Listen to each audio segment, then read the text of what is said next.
कर पाएगा वो। आइए अब हम प्लान बी की बात करते हैं। ये तो हो गया, अब प्लान बी की बात करते हैं। प्लान ए तो आप कर रहे हैं, आप क्या कर रहे हैं मुझे नहीं पता, लेकिन उस काम को करके ये सारी चीजों का बिल आप भर रहे हैं।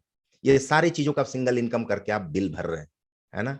एलआईसी का, क्रेडिट कार्ड का, गैस का, जितना भी काम आप कर रहे हैं सबका बिल आप भर रहे हैं। हम बात कर रहे हैं प्लान बी का, कि प्लान बी कैसे काम किया जाए। सेकंड इनकम की हम बात कर रहे हैं, सेकंड सोर्स की हम बात कर रहे हैं। ध्यान से समझिएगा, जो काम आप कर रहे हैं उसमें कोई डिस्टरबेंस नहीं है, उस काम को आप करते करते ये सारा बिल आप भर रहे हैं। एक एग्जाम्पल लेते हैं कि अगर आप मंडे टू सैटरडे काम करते हैं, है ना, और एक एग्जाम्पल लेते हैं कि अगर आपकी सैलरी 20,000 रुपया है, 20,000 रुपया है, 5 साल में अगर 5% का भी इंक्रीजमेंट होगा तो वो 24,309 रुपया तक जाएगा, वहां दम तोड़ देगा वो। 5% तो मैंने बहुत बोल दिया, 5% ऐसे हर सालाना इंक्रीजमेंट होता नहीं है ना। लेकिन अगर आपकी सैलरी 20,000 सुपर है तो आप उसी के हिसाब से 5% का आप इंक्रीजमेंट कर लो, देख लो कि आपको क्या मिलेगा। आकलन लोग क्या करते हैं ना, मुझे जहां तक आज तक समझ में आया गुरुजी की, लोग आकलन ही नहीं करते। लोग समझते ही नहीं कि जो काम मैं कर रहा हूं, कि अगर मैं इस काम को 10 साल किया तो मुझे क्या मिलने वाला है, इसको समझ नहीं पाते और इसको कभी कैलकुलेशन ही नहीं करते। और यही विडंबना, बस काम किए जा रहे हैं, किए जा रहे हैं, किए जा रहे हैं। ये शरीर थक क्यों जाता है? क्योंकि शरीर को मशीन की तरह हम यूज करते रहते हैं, तो शरीर थक जाता है। शरीर के बारे में कभी चिंता नहीं करते, कभी सोचते नहीं इसके बारे में, है ना। अगर हम सिर्फ संडे निकाल लें, मैं सेकंड इनकम की बात कर रहा हूं, सेकंड सोर्स की बात कर रहा हूं, ध्यान से समझिएगा। अगर हम सिर्फ संडे निकाल लें या फिर 2 घंटा डेली निकाल लें, डिपेंड आपके ऊपर करता है। ईमानदारी से अगर सिर्फ संडे निकाल लें या 2 घंटा डेली निकाल लें अपना काम को करते हुए, तो क्या हो सकता है, वो पाइपलाइन की तरफ हम जा रहे हैं।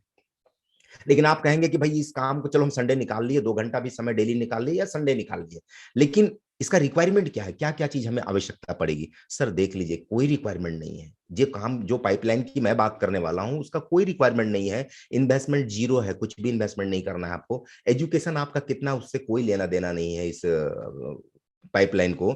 और दूसरा, आप किस मेल फीमेल से आते हैं उससे कोई लेना देना नहीं है। और कोई फिक्स टाइम नहीं चाहिए।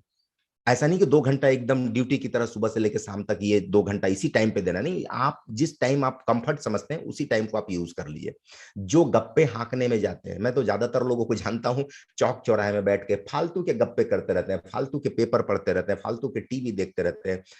अब पड़ोसी की शिकायत करते रहेंगे तो उसका शिकायत करते रहेंगे, तो उसकी आलोचना करेंगे, तो अपने खानदान की आलोचना करेंगे, तो अपने परिवार वालों की आलोचना करते हैं। भाई फालतू का टाइम अगर आप वेस्ट कर रहे हो, उसी फालतू का टाइम निकाल करके अगर आपने यहां लगा दिया, तो शायद वो फालतू का टाइम आपको बहुत बड़ा पाइपलाइन दे सकता है। मैं तो टाइम के ऊपर एक स्लोगन कहता हूं गुरुजी की, समय समय से समय को समझो। समय समझना भी एक समझ है, और समय को जो समय से ना समझे, मेरी समझ में वो ना समझ है। समय को समझना पड़ेगा आपको कि समय कितना बलवान है। दुनिया में सबसे कीमती चीज अगर है ना मित्रों, तो समय है। और जब एक बार समय हाथ से निकल जाता है ना, तो वो फिर दोबारा नहीं आता। दोबारा नहीं आता, सिर्फ पछतावे के सिवा मेरे पास कुछ नहीं रह जाता है। समय से जो अपने काम को नहीं किया, वो सिर्फ बैठ के पछताता रहता है और जिंदगी को सोचता रहता है। अगर अभी तक आपने समय को नहीं पहचाना तो पीछे देख लो। मैं कहता हूं जिंदगी जीना है ना, तो आगे देखो, और जिंदगी को समझना है तो पीछे देखो कि आपने कितना समय बर्बाद किया है, कितना टाइम आपने वेस्ट किया है, कितना आपने फालतू फालतू कामें करके आपने समय को बर्बाद किया है। तो समझना है तो पीछे देख लो। अब अगर समझना ही चाहते हो लाइफ को पूरा, तो पीछे देखते रहो, समझते रहोगे पूरी जिंदगी।